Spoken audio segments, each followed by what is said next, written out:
Siap sweeping mereka, siap hantam mereka, siap kejar mereka, siap hajar mereka. Aku bilang kita akan bikin pasukan berani mati buat sweeping habaib. Iya, lo bikin pasukan berani mati, gua bikin pasukan berani matiin. Kok begitu beb? Kesian. Ada pasukan berani mati, kalau nggak dimatiin kan kesian. Kita bikin pasukan berani matiin. Setuju? Siap bela ulama, siap bersama habaib, siap dukung Ba'alwi, siap sikat bekal-bekal nasab. Takbir.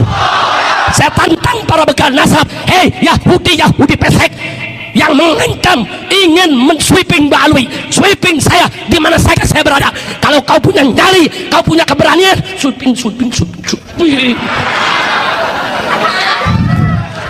Udah cukup begitu, tanggal 10 bebas. Udah, bukan bikin gregetan.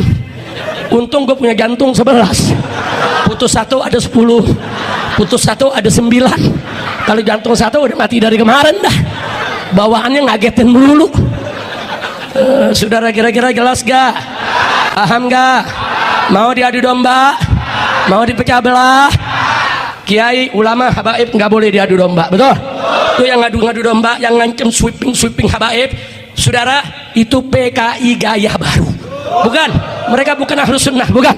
Keislaman mereka juga kita pertanyakan, bukan saudara? Mereka pengadu domba umat.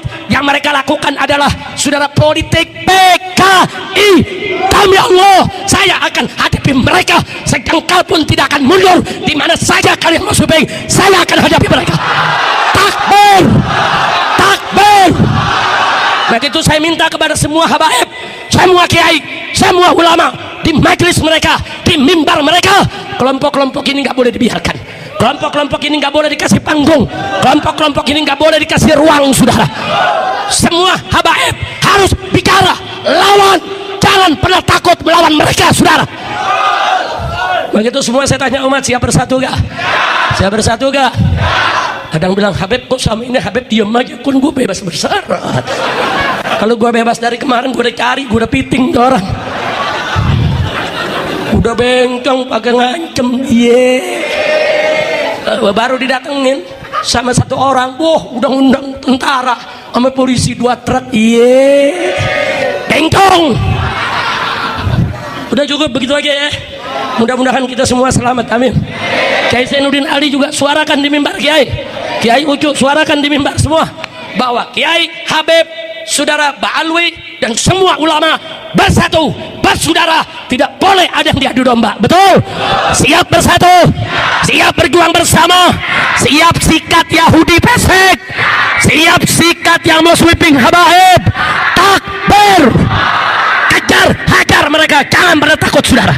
Takbir. Negara dan bangsa, ibda binafsik, mulai dari dirimu. Kita mulai dari diri kita masing-masing nih ya, Pak. Kita mulai dari diri kita. Bagaimana kita bisa mau menyelamatkan negara dan bangsa yang begitu besar ini kalau kita tidak menyelamatkan diri kita sendiri, saudara. Yang kemarin sholatnya sudah bagus, yuk kita tingkatkan, kita punya sholat. Yang kemarin sholatnya belum bagus, yuk kita baguskan sholat kita. Yang kemarin masih belum sholat, ayo kita tegakkan dan dirikan sholat, ya kawan. Mulai dari diri kita.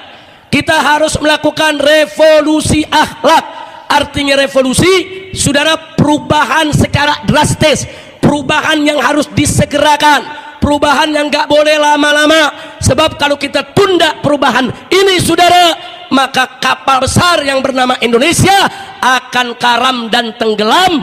Na'udzubillah min. Siap revolusi akhlak, siap memperbaiki diri. Takbir.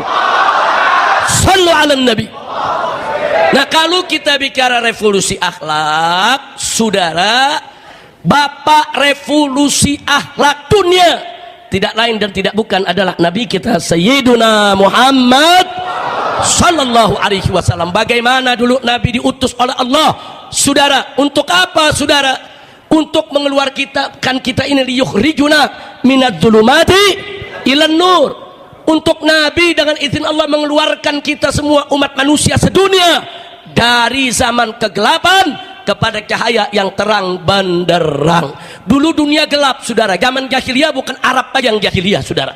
seluruh dunia jahiliyah. Di Eropa, di Amerika, di India, di Cina, di Indonesia, di Afrika, semua jahiliyah, saudara. Kita hidup dalam kegelapan, saudara. Diutuslah Nabi kita Sayyiduna Muhammad sallallahu alaihi wasallam untuk apa?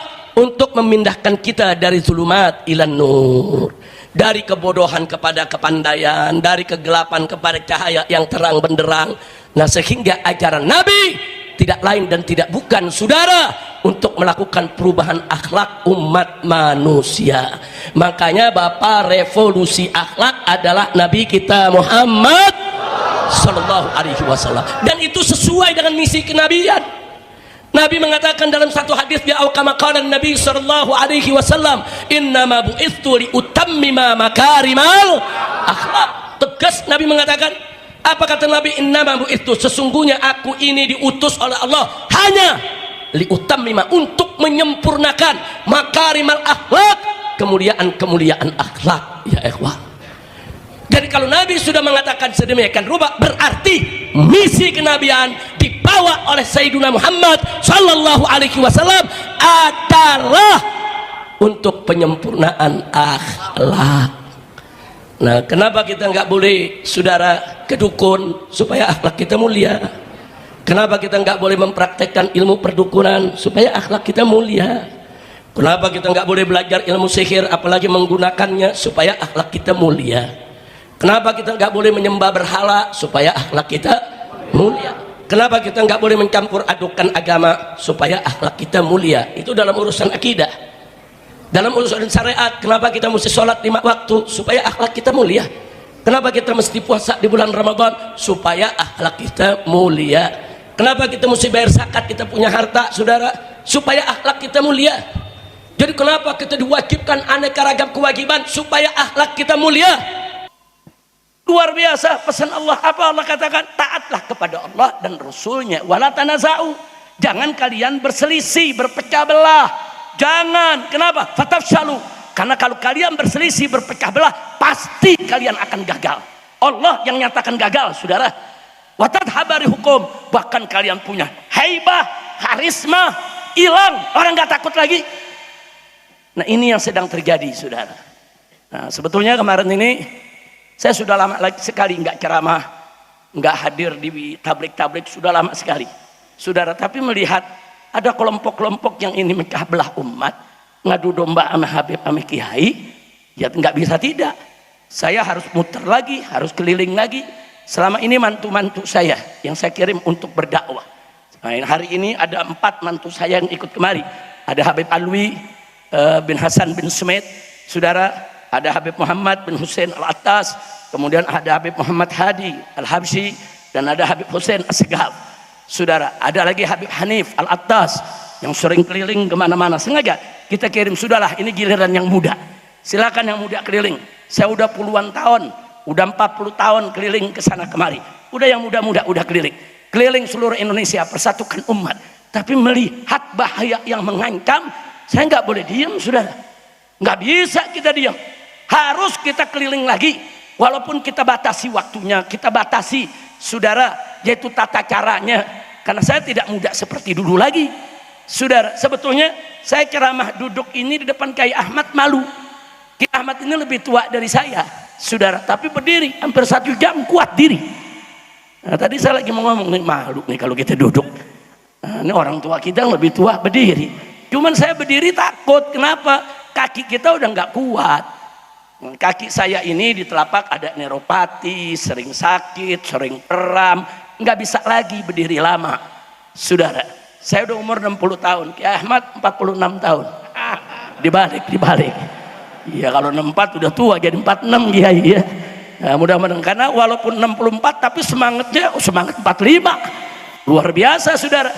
Nah, kita doakan agar beliau panjang umur dalam taat dan ibadah, dalam sehat walafiat, insya Allah. Jadi kita wajib bersatu, jangan mau diadu domba. Saya tanya sekali lagi, semua siap bersatu? Siap bersatu? Takbir, sallu ala nabi. Kita mesti bersatu, jangan, saudara, jangan pecah belah. Tahu-tahu sekarang apa dulu saudara. Saya dari tahun 1985 awal saya kuliah di Saudi Arabia. Sambil kuliah di sana saya sambil ngajar, kumpulkan TKI, kumpulkan muallat, bikin majelis taklim, sambil kuliah, sambil mengajar. Pulang tahun 90 kita keliling ngajar saudara. Sampai hari ini. Artinya kalau dari tahun 85 sampai 2025 sudah 40 tahun. Selama 40 tahun saya berdakwah saudara. Dari mimbar ke mimbar, dari gunung turun saudara ke lembah, dari daerah ke daerah, kota ke kota, kampung ke kampung, saudara. Enggak pernah terjadi saya punya ceramah, habis ceramah pada berkelahi jamaah, enggak pernah. Enggak ada itu catatan selama 40 tahun. Tiba-tiba sekarang ada yang memfitnah. Saya mau ceramah di Jawa Tengah, saudara, ada kelompok-kelompok menyurati polisi. Kami menolak kedatangan Habib Rizik. Karena kami khawatir nanti habis ceramah ada keributan, nanti ada kegaduhan, nanti ada perpecahan, nanti ada. Saudara, 40 tahun saya berdakwah, tidak ada selesai dakwah itu orang keluar ribut, berkelahi, berantem, nggak ada saudara. Fitnah saudara, ya termasuknya ntar malam nih kita mau ceramah di Petarukan Pemalang saudara. Kapan kita pernah bikin kegaduhan? Mereka bilang Habib Rizik keras. Saya jawab, ya, saya keras terhadap koruptor. Saya keras terhadap para bajingan. Saya keras terhadap narkoba. Saya keras terhadap minuman keras. Saya keras terhadap pelacuran. Saya keras terhadap segala bentuk maksiat. Ya, saya keras. Takbir. Tapi terhadap ulama, terhadap santri, terhadap umat, saya cinta saudara. Makanya saya kalau ketemu kiai-kiai saudara, ketemu Kiai Ahmad saudara, ketemu Kiai Asmawi. Kiai Asmawi ini juga murid Kiai Armia, Kiai Said saudara. Saya ketemu dengan kiai-kiai guru-guru kita tersebut, kita hormati, kita cium tangannya, kita cium keningnya saudara. Saya cinta. Takluk udah saya punya hati kalau udah ketemu kiai saudara. Takluk udah kita punya hati kalau udah ketemu orang-orang soleh, orang-orang baik saudara. Tapi kalau ketemu bajingan saudara, jangan salahkan saya kalau saya keras. Betul? Betul? Takbir. Oke, bilang Habib Rizik keras, nggak boleh ceramah, mau dihadang. Iya, saya hadang menghadang begini udah dari dulu di Orde Baru tahun 90 sampai 98 saya sering ceramah di Tegal saudara. Dari mulai Indramayu, kemudian Cirebon, Brebes saudara, masuk ke Tegal, ke Pemalang, ke Comal, ke Pekalongan, sampai ke Batang dan seterusnya saudara. Hampir setiap bulan saya keliling saudara. Saat itu kita melawan kezaliman Orde Baru. Saya saat itu nggak sendiri, kami bersama-sama dengan senior kami. Saat itu saya paling muda. Senior kami saudara, ada Kiai Haji Zainuddin MZ, kemudian ada Kiai Haji Iskandar Nur Iskandar saudara, SK, kemudian ada lagi Kiai Haji Manarul Hidayat, ada Kiai Haji Abu Hanifah, ada lagi Habib Idrus Jamalulail, Mubarak Jakarta yang sering mengisi di Pantura saudara. Saat itu bukan mudah kami ceramah, diuber-uber sama tentara saudara. Berapa banyak kawan-kawan kami yang diseret ke Koramil saat itu saudara. Berapa banyak panitia-panitia setelah mengundang saya, mereka dibawa ke Kodim semuanya saudara. Jadi nggak usah nakut-nakutin, nggak usah, kita udah biasa dakwah. Dan setahu saya sepanjang sejarah Indonesia, yang suka ganggu ulama, yang suka ganggu dakwah, yang suka ganggu kiai, yang suka ganggu habaib, yang suka ganggu pesantren adalah PKI. Betul? Takbir. Saya jadi ingat saudara, tahun 2016 saya didatangi oleh saya punya guru almarhum saudara Kiai Haji Hasim Muzadi. Beliau saya punya kawan, saya punya orang tua, dan juga saya punya guru saudara. Saat itu beliau sudah menjadi penasehat presiden. Beliau datang ke Petamburan. Habib Rizik, saya mau bicara penting, ini nggak boleh dibiarkan. Ada apa Pak Kiai? Saya sekarang penasehat presiden Habib, saya nggak bisa lagi bicara di atas mimbar untuk mengkritik pemerintah. Karena saya udah ketemu presiden, saya bicara langsung dengan presiden. Saya nggak bisa lagi Habib ikut demo, ikut aksi, atau bicara-bicara di forum terbuka, nggak bisa Habib. Tapi saya punya informasi penting, Habib mesti bergerak. Saya tanya apa informasinya Pak Kiai? Ini di 2016, saudara, di bulan Juni dan Juli, saudara. Beliau katakan bulan ini Habib ada delegasi-delegasi menghadap presiden. Ada hari ini delegasi ini, semua minta supaya presiden atas nama negara minta maaf kepada PKI. Saya sudah bicara Habib kepada presiden, jangan Pak, kalau Bapak minta maaf kepada PKI itu berarti Bapak mengakui kalau negara ini salah. Ya memang ini kiai apa namanya Hasyim Muzadi menasehati presiden.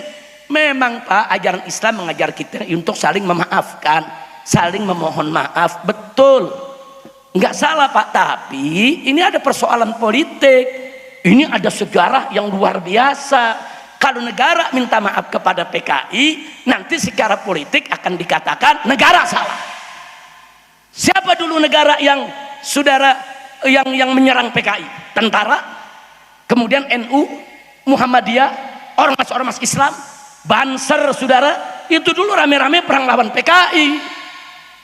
Berarti kalau negara minta maaf kepada PKI, berarti PKI nggak salah. Yang salah NU, yang salah Banser, yang salah Muhammadiyah, yang salah kiai-kiai, saudara.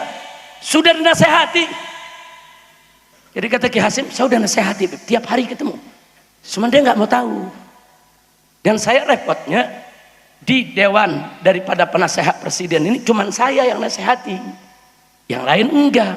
Setiap hari banyak delegasi datang ketemu presiden mengusulkan itu. Dan saya lihat ini sudah goyang, ini nggak boleh dibiarkan Habib. Karena itu saya datang kemari, saya berikan informasi ini, tolong Habib rangkul itu ormas-ormas Islam semua, sampaikan pesan saya ini, turun besar-besaran, minta supaya presiden jangan minta maaf kepada PKI. Saya terima amanat tersebut, baik Pak Kiai, siap, saya akan jalankan. Saudara, kita cinta Ki Hasyim Muzadi ini luar biasa. Kiai yang berwawasan luas, kiai yang berilmu, kiai yang berakhlak, saudara. Dan di zaman beliau hubungan NU dengan FPI luar biasa harmonisnya, saudara. Nah akhirnya apa? Saya kontak ormas-ormas Islam, saudara. Hampir ada 60-70 ormas Islam tingkat pusat yang ada di Jakarta. Kita ajak mereka dari semua golongan, saudara. Dari semua golongan, dari NU-nya, Sufinya, Salafinya, saudara, semua kita ajak.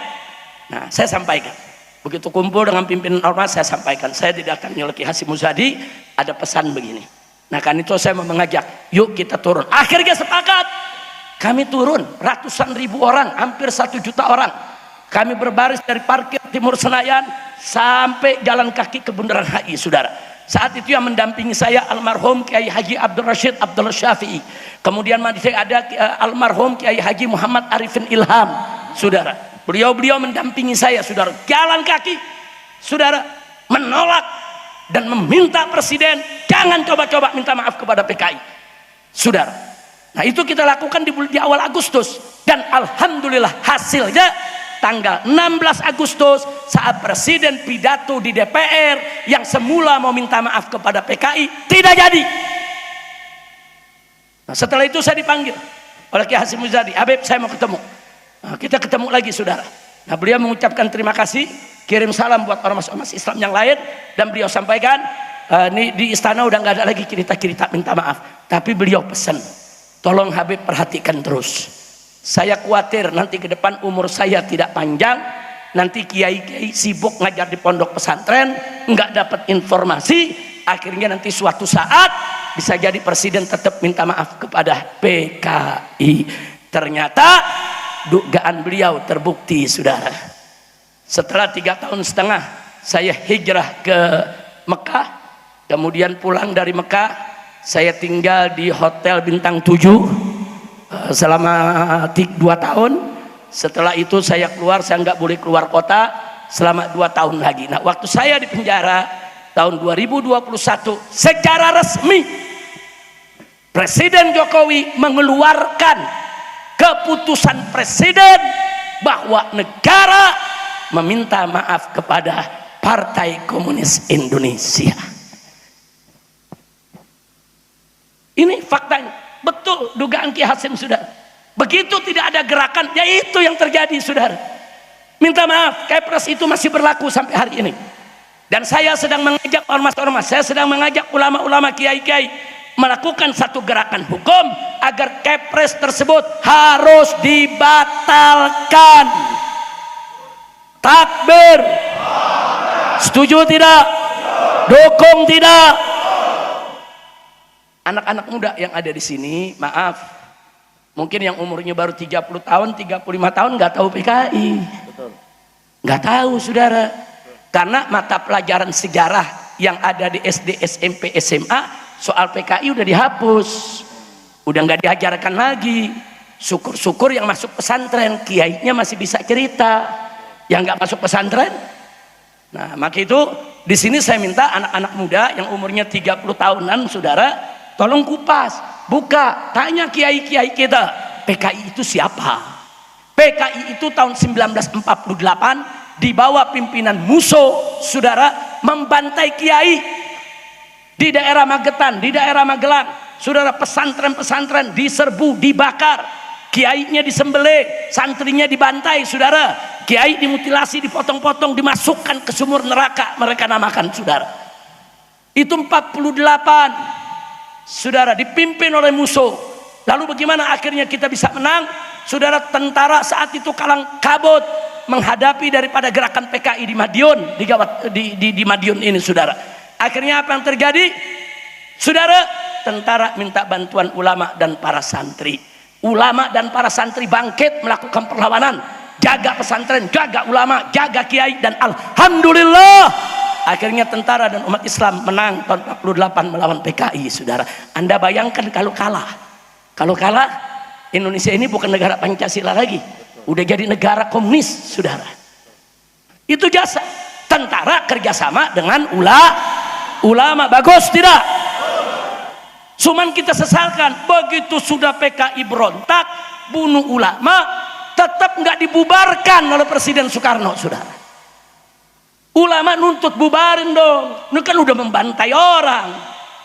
Nah, Soekarno bilang itu kan oknum yang melakukan pemberontakan, enggak dibubarin. Akhirnya tahun 55, cuma 7 tahun, 48 berontak, bunuh ulama, bunuh santri, bakar pesantren. Tahun 55 dia jadi partai resmi, ikut pemilu, saudara. Nah begitu ikut pemilu, masuk dalam kabinet, jadi menteri-menterinya Pak Karno,